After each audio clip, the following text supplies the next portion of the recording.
टोपी नहीं पहनना, आप लाइए ना 2-4 टोपी एक साथ हमको पहना दीजिए। अरे जितना टोपी सीएम ने पहने हमको पहना दीजिए, हम भी सरकार में। आपको अगर टोपी से इतना ही प्रेम है और टोपी से ही सरकार का परफॉर्मेंस मापते हैं तो 4-5 टोपी लाइए। नमस्कार, पॉलिटिक्स में आप सबों का स्वागत है। भाई एक की कौन कहे, अरे लाइए ना हम 4-5 पहन लेते हैं। आखिर सरकार बने हुए 1 महीने भी नहीं हुई है और जदयू को यह सफाई क्यों देना पड़ रहा है? भाई बड़ा सवाल है।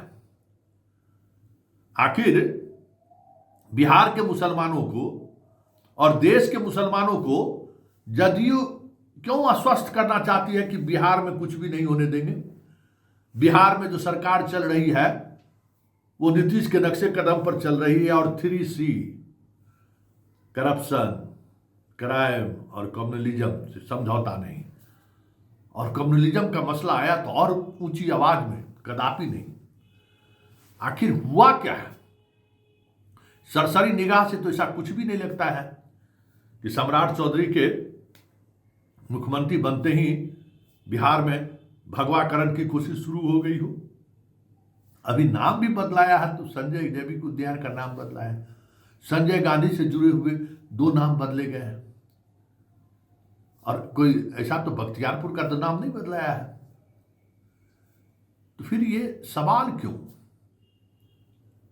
आखिर चल क्या रहा है? कुछ तो बात होगी, यूं ही कोई बेवफा थोड़ी होता है। क्या समझे? तो आखिर आज विजय चौधरी जी को ये प्रेस कॉन्फ्रेंस क्यों करना पड़ा और उस प्रेस कॉन्फ्रेंस के सहारे इतनी बड़ी बड़ी बात क्यों कहनी पड़ी? अल्पसंख्यक समाज, हम आपके साथ हैं। विपक्ष वैसे ही बरगला रहा है, जबकि विपक्ष तो सोया हुआ है। तेजस्वी 4 दिन से कलकत्ता से आया तो बाहरों निकला है क्या? मस्त है खा पी के। अरे वैसा जिंदगी तो सब जी। शक्ति ज्यादा होता है तो प्रेस कॉन्फ्रेंस कर देता है, कुछ बोल देता है। भाई कौन सवाल कर रहा है? किसने कहा कि बिहार का अल्पसंख्यक सुरक्षित महसूस करा? किसने कहा कि सम्राट चौधरी बिहार में भगवाकरण कर रहे हैं या सम्राट चौधरी संघ के नक्शे कदम पर चल दिए हैं? कि विपक्ष का किसने कहा? जो आज विजय चौधरी को प्रेस कॉन्फ्रेंस करके ये कहना पड़ रहा है कि विपक्ष मुगालते में न रहे, नीतीश है, अल्पसंख्यक को किसी भी तरीके की बात को सोचने की जरूरत नहीं है। आखिर मसला क्या है? बहुत डिकोड करने की कोशिश हम भी किए कि भाई क्या है, क्यों विजय चौधरी को जो है ये प्रेस कॉन्फ्रेंस करना पड़ा, वो भी पूरा लावा लश्कर के साथ, प्रदेश अध्यक्ष की मौजूदगी में। कल वैसे निशांत बाबू तो सद्भाव यात्रा पर निकल ही रहे हैं 3C को लेकर। बेटा निकल ही गया है, नीरज दा वहां प्रेस कॉन्फ्रेंस करके हम गड़गड़ाए हुए है ये है। तो फिर ये मसला क्या है भाई? कुछ तो बात है। तो क्या है वो बात? चर्चा करने से पहले जरा विजय चौधरी जी का आज के प्रेस कॉन्फ्रेंस की उस बात को सुन लीजिए। उससे आपको लगेगा कि कुछ न कुछ चीजें तो चल रही हैं और वो नीतीश को असहज कर रहा है। जरा सुनिए क्या कह रहे हैं विजय चौधरी। नीतीश कुमार जी के शासन में जिस तरीके से 3C से जो कोई कॉम्प्रोमाइज करने की बात नहीं थी, क्राइम, करप्शन और कम्युनिज्म, तो ये बात तो उन्होंने सदन के माध्यम से जनता को आश्वस्त किया ही। आज मैं विशेष रूप से उसका जो तीसरा मुद्दा है कि अपराध और भ्रष्टाचार के साथ सांप्रदायिकता पर भी जो सरकार की 0 टॉलरेंस की नीति, ये ध्यान देने की बात, क्योंकि बराबर इस बात को, इस मुद्दे से खेलने की और इस मुद्दे को भड़काने की कोशिश हमारे विपक्ष के साथी करते रहते हैं। कि हमारे मुख्यमंत्री जी ने स्पष्ट कर दिया है कि सांप्रदायिकता पर भी जो जीरो टॉलरेंस की नीति नीतीश कुमार जी के समय में चल रही थी, आगे भी वही चली। ये बड़े स्पष्टता से उन्होंने कहा है। इसलिए आज के इस प्रेस कॉन्फ्रेंस के माध्यम से हम आप लोगों के माध्यम से बिहार के अकलियत समाज के लोगों से विशेष रूप से आग्रह करना चाहते कि भाई आप ही नहीं, बिहार सूबे के तो सभी अल्पसंख्यक समाज के लोग मानते ही, देश भर के, मुल्क भर के अल्पसंख्यक समाज यह मानता है, मुल्क भर का, कि अल्पसंख्यकों के हित में जो बिहार में काम हुआ है वो कहीं दूसरी जगह नहीं हुआ। और ये मानता है यूं ही नहीं, उसके पीछे तथ्य हैं, प्रमाण हैं, योजनाएं हैं जिनसे अल्पसंख्यक समाज के लोगों का भला हुआ है। और अब सिर्फ जो पहले माहौल बनाया जाता था एनडीए की हुकूमत से पहले कि अल्पसंख्यक समाज के लोगों को जैसे सुरक्षित, माने तुमको कोई कुछ बिगाड़ नहीं सकता है, ये बात कितनी ऊंची आवाज में बोली जाती है।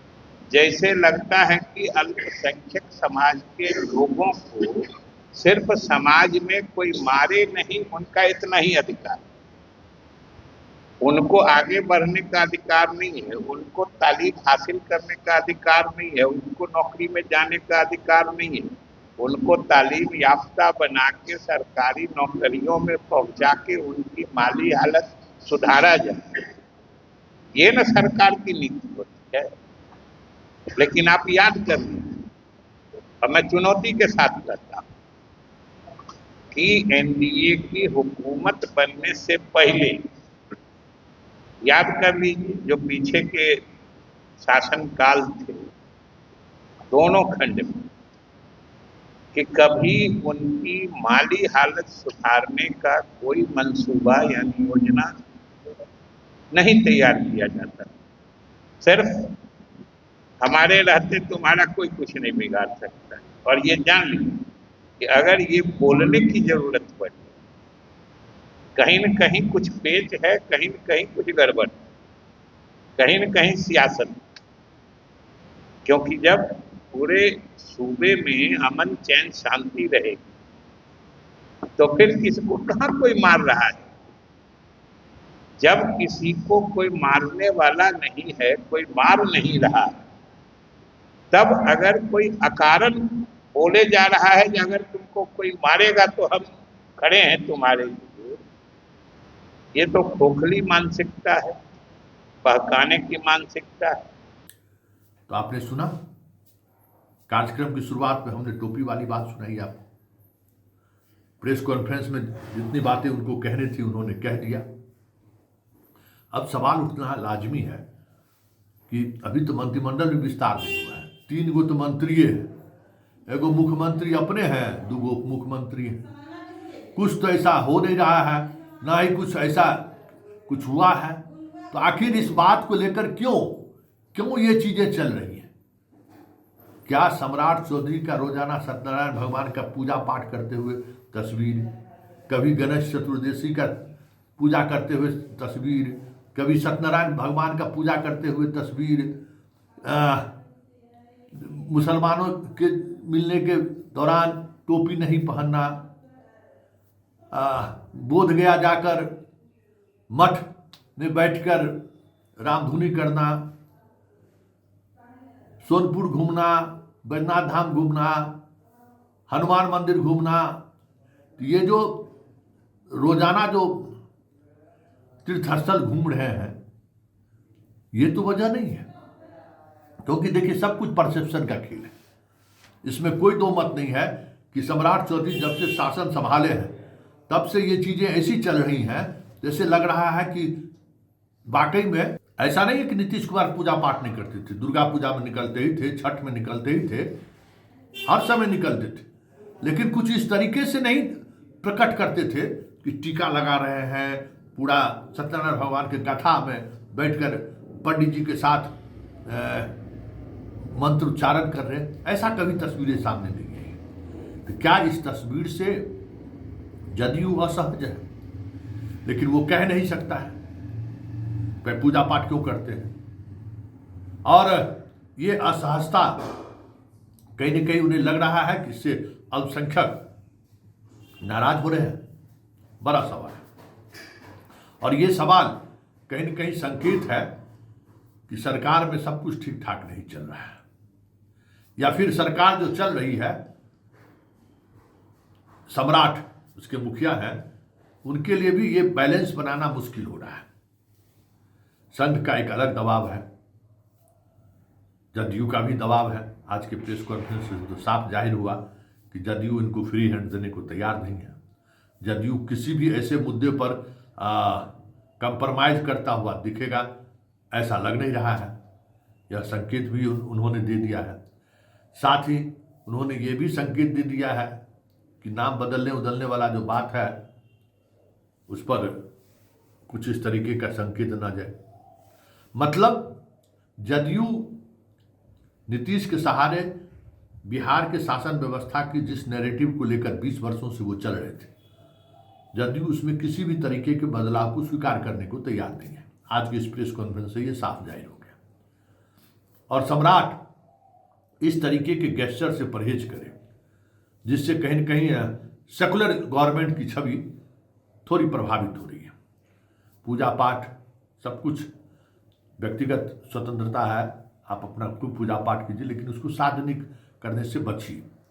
हमें लगता है कि आज नीतीश कुमार से मुलाकात में इन बातों की चर्चा जरूर हुई है, तभी ये प्रेस कॉन्फ्रेंस हुआ है। साथ ही एक बात और समझने वाली बात है कि अभी तक सम्राट का संकट क्या है। सम्राट अभी तक भले झंडे वाला वो चले गए, लेकिन यहाँ राजेंद्र नगर में शाखा संघ के दफ्तर में वो नहीं गए। वो बैलेंस बनाने की कोशिश में लगे हुए। अब देखना दिलचस्प होगा कि सम्राट का पूरा कार्यकाल इसी बैलेंस बनाते में चला जाएगा या फिर कुछ नई बातें सम्राट के सहारे सामने आएगी। चलिए, पॉलिटिक्स में इतना ही, हमें इजाजत दीजिए।